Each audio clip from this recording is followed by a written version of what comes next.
Madam Deputy President. Mr. Jeremy Buckingham. Madam Deputy President, I rise this evening to speak on the Pesticides Amendment Bill 2015 and concur with my colleague Dr Marine Faruqi in putting forward the Greens' position on this bill. But I felt compelled to rise this evening due to the contribution of the government whip. I think that was the government whip's contribution should be condemned.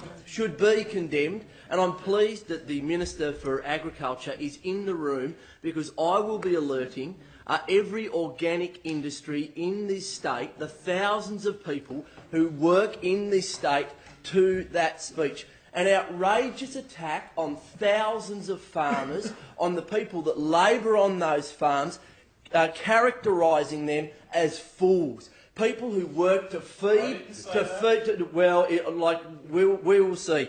The Pesticides Amendment Bill 2015 does make some important changes. It brings control under the EPA for good reason, because the impact of pesticides can be enormous. But to characterise the organic industry as one which is forcing people back to some agrarian serfdom is absolutely outrageous. And it shows how little the government whip knows. And I will hope, and I will be making sure, that the Minister for Primary Industries joins with me in condemning the falsehoods of that speech. The suggestion that organic agriculture doesn't use chemicals.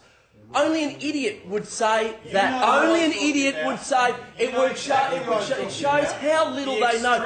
Organic agriculture uses all kinds of chemicals. All kinds of chemicals. They use herbicides, pesticides, fungicides. They use fertiliser, but they do it in a way that tries to maximise the contribution of the biological systems of this earth. They're efficient farmers. They're trying to do more with less. Some of the farmers I've met run massive operations. You should go to Collyamberley and meet some of the farmers down there who are growing the fruit and vegetables that we eat every day.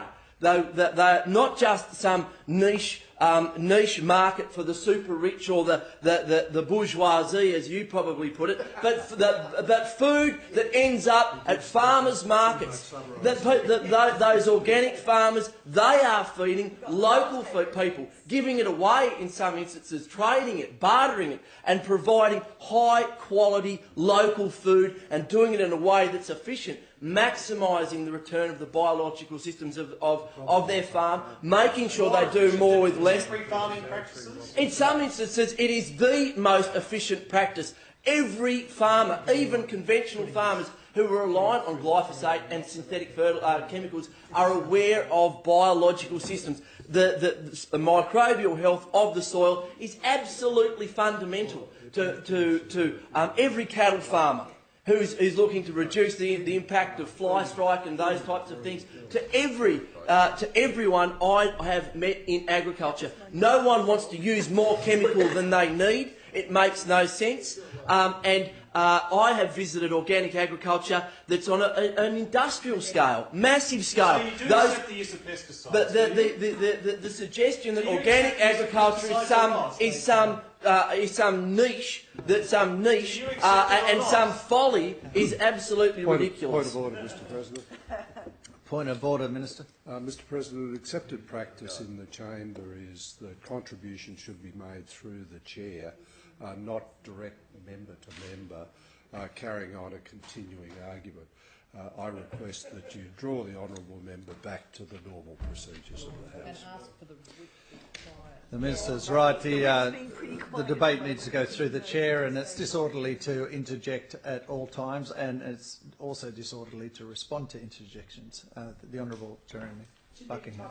Thank you, Chair. Yes, Mr. Chair. As you well know, in the Shoalhaven, there are numerous industries. I would say hundreds of industries that are employing local people and producing high quality organic produce, and it's no folly It's an enormous growth area. This pesticide amendments bill is incredibly important to them to make sure that prosecutions can go ahead. I'll certainly be this evening writing to the land to inform them of the Whip's contribution. Again, a government, Mr. Chair, this government is showing itself to be anti-agriculture. A sector that's that is worth to the New South Wales economy hundreds of millions of dollars. A sector that's got double-digit growth. The biological farmers, the NASA, the BFA, these organisations, Organic Farmers of Australia, the Ecological Farmers of Australia, an area that's producing some of the best, most innovative food, and on a large scale. Some of the largest organic operations in this state are cattle operations. The minister would understand that this, Mr. Chair, that these are massive. These are massive operations.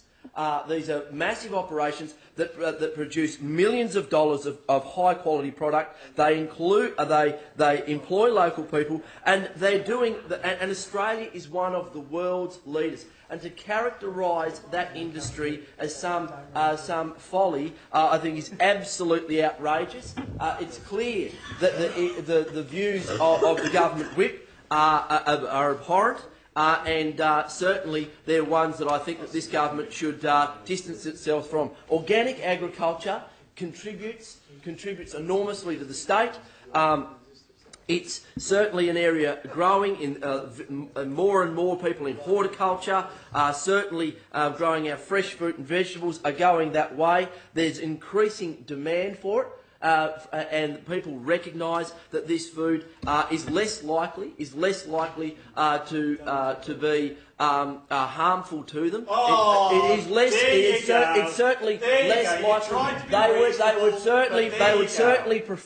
would certainly prefer in some instances to have especially fresh fruit. No, not harmful.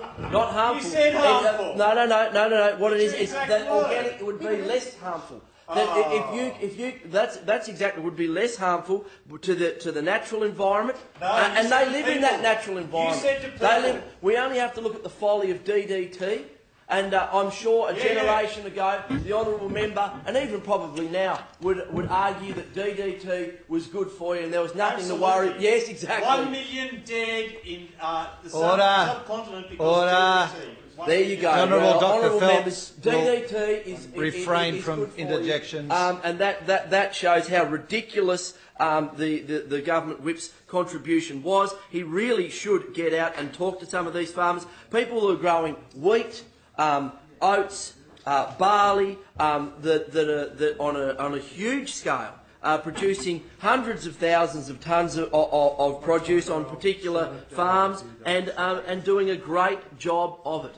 So I will certainly be making sure that those people who need to know about the government's position know all about it, because these things matter. The government's attitude, these groups spend millions of dollars on marketing. The government itself spends millions of dollars on marketing, and we cannot continue to allow the government whip especially to come into this place and make outrageous contributions that do real damage to good businesses, to good agriculture, and people doing their best to reduce their impact on our environment. You don't care if people